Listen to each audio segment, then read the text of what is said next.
ಮಾಜಿ ಪ್ರಧಾನಿ ಮನಮೋಹನ್ ಸಿಂಗ್ ಇನ್ನಿಲ್ಲ.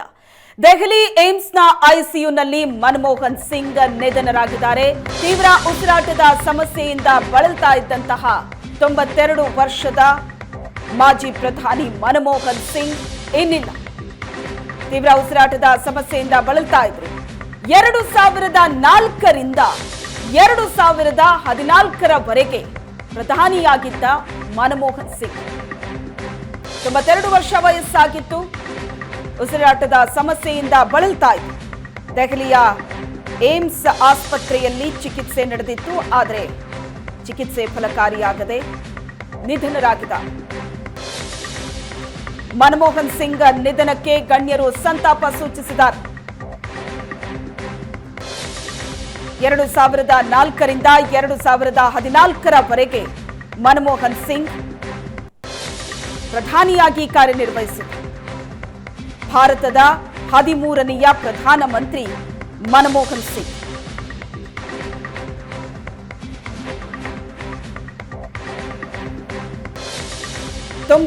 ವರ್ಷ ವಯಸ್ಸಾಗಿತ್ತು. ದೆಹಲಿಯ ಏಮ್ಸ್ನ ಐಸಿಯುನಲ್ಲಿ ಮನಮೋಹನ್ ಸಿಂಗ್ ನಿಧನರಾಗಿದ್ದಾರೆ.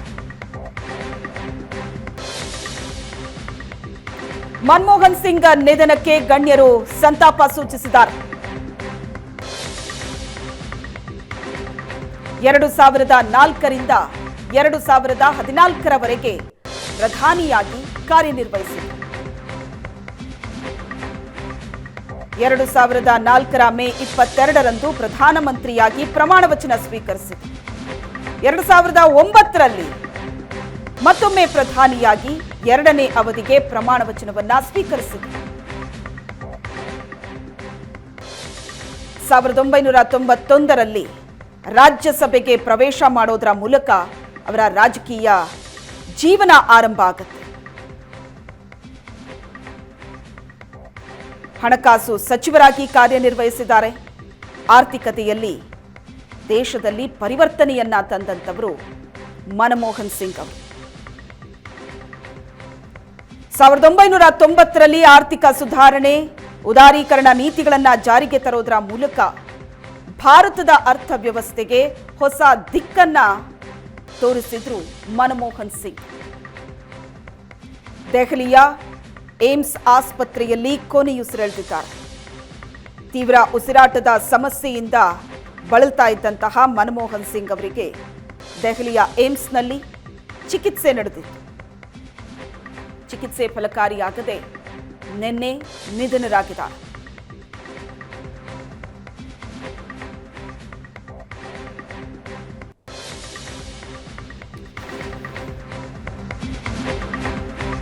ಮಾಜಿ ಪ್ರಧಾನಮಂತ್ರಿ ಮನಮೋಹನ್ ಸಿಂಗ್ ಇನ್ನಿಲ್ಲ.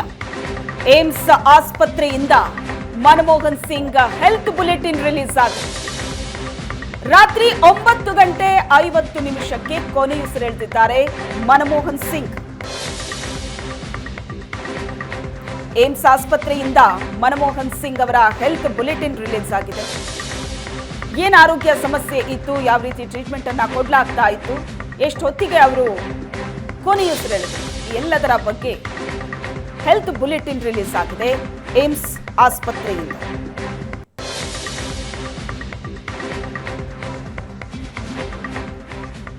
ಸ್ಕ್ರೀನ್ ಮೇಲೆ ನೋಡ್ತಾ ಇದೆ.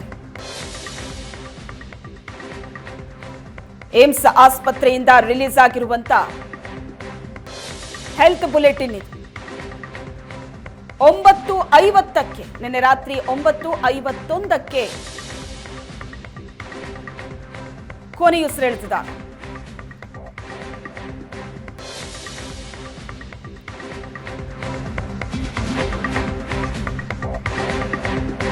ದೆಹಲಿಯ ಮೋತಿಲಾಲ್ ಮಾರ್ಗ್ ನಿವಾಸಕ್ಕೆ ಮನಮೋಹನ್ ಸಿಂಗ್ ಪಾರ್ಥಿವ. ಮೋತಿಲಾಲ್ ಮಾರ್ಗ ನಿವಾಸದಲ್ಲಿ ಸಾರ್ವಜನಿಕ ದರ್ಶನಕ್ಕೆ ವ್ಯವಸ್ಥೆಯಾಗಿದೆ.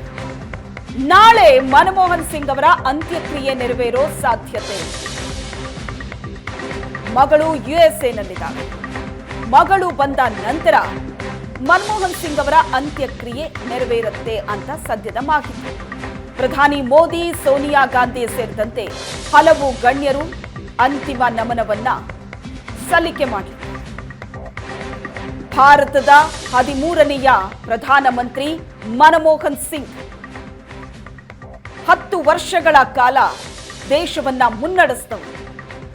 2004ರಿಂದ 2014ರವರೆಗೆ ಭಾರತದ ಆರ್ಥಿಕ ವ್ಯವಸ್ಥೆಯ ಸುಧಾರಣೆಯ ಶಿಲ್ಪಿ ಅಂತಲೇ ಮನಮೋಹನ್ ಸಿಂಗ್ ಪ್ರಸಿದ್ಧರಾಗಿದ್ದವರು.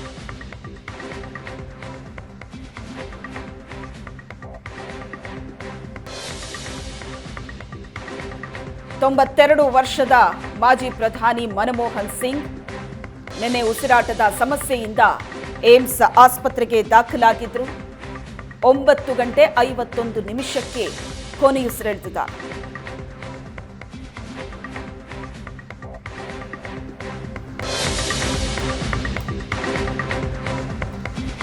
ಮರೆಯಾದ ದೇಶದ ಸವ್ಯಸಾಚಿ ಮಾಜಿ ಪ್ರಧಾನಿ. ಆರ್ಥಿಕ ಲೆಕ್ಕಾಚಾರವನ್ನ ಮುಗಿಸಿದ್ದಾರೆ ಮನಮೋಹನ್ ಸಿಂಗ್.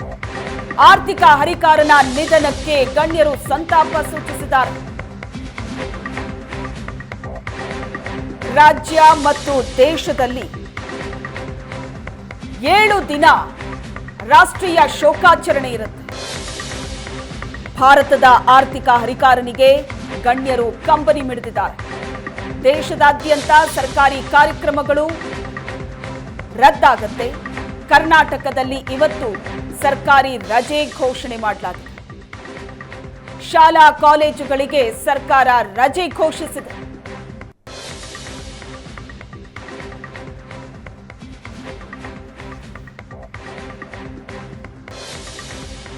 ದೆಹಲಿಯ ಮೋತಿಲಾಲ್ ಮಾರ್ಗ್ ನಿವಾಸಕ್ಕೆ ಮನಮೋಹನ್ ಸಿಂಗ್ ಅವರ ಪಾರ್ಥಿವ ರವಾನೆ ಮಾಡಲಾಗುತ್ತೆ. ಮೋತಿಲಾಲ್ ಮಾರ್ಗ್ ನಿವಾಸದಲ್ಲೇ ಸಾರ್ವಜನಿಕ ದರ್ಶನಕ್ಕೆ ವ್ಯವಸ್ಥೆ ಆಗಿದೆ. ನಾಳೆ ಬಹುತೇಕ ಮನಮೋಹನ್ ಸಿಂಗ್ ಅವರ ಅಂತ್ಯಕ್ರಿಯೆ ನಡೆಯುವಂತ ಸಾಧ್ಯತೆ ಇದೆ. ಯುಎಸ್ನಿಂದ ಮಗಳು ಬಂದ ನಂತರ ಅಂತ್ಯಕ್ರಿಯೆ ನೆರವೇರುತ್ತೆ ಅನ್ನೋದು ಸದ್ಯದ ಮಾಹಿತಿ. ಪ್ರಧಾನಿ ಮೋದಿ, ಸೋನಿಯಾ ಸೇರಿದಂತೆ ಹಲವು ಗಣ್ಯರು ಅಂತಿಮ ನಮನವನ್ನ ಸಲ್ಲಿಸಲಿದ್ದಾರೆ. ರಾಜ್ಯ ಮತ್ತು ದೇಶದಲ್ಲಿ 7 ದಿನ ರಾಷ್ಟ್ರೀಯ ಶೋಕಾಚರಣೆ ಘೋಷಿಸಲಾಗಿದೆ. ಭಾರತದ ಆರ್ಥಿಕ ಹರಿಕಾರ ಅಂತಲೇ ಪ್ರಸಿದ್ಧಿಯನ್ನ ಪಡೆದಿದ್ರು ಮನಮೋಹನ್ ಸಿಂಗ್.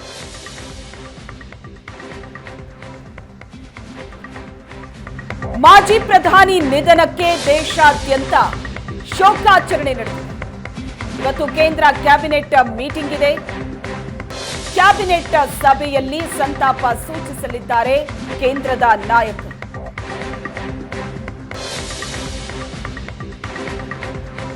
ಮಾಜಿ ಪ್ರಧಾನಿಗಳ ನಿಧನಕ್ಕೆ ದೇಶದಾದ್ಯಂತ ಶೋಕಾಚರಣೆ. ರಾಜ್ಯ ಮತ್ತು ದೇಶದಲ್ಲಿ 7 ದಿನ ರಾಷ್ಟ್ರೀಯ ಶೋಕಾಚರಣೆ. ಇವತ್ತು ಕೇಂದ್ರ ಕ್ಯಾಬಿನೆಟ್ ಮೀಟಿಂಗ್ ಇದೆ. ಕ್ಯಾಬಿನೆಟ್ ಸಭೆಯಲ್ಲಿ ಕೇಂದ್ರದ ನಾಯಕರು ಸಂತಾಪವನ್ನ ಸೂಚಿಸಲಿದ್ದಾರೆ. ರಾಜ್ಯದಲ್ಲಿ 1 ದಿನ ಸರ್ಕಾರಿ ರಜೆ ಘೋಷಣೆಯಾಗಿದೆ.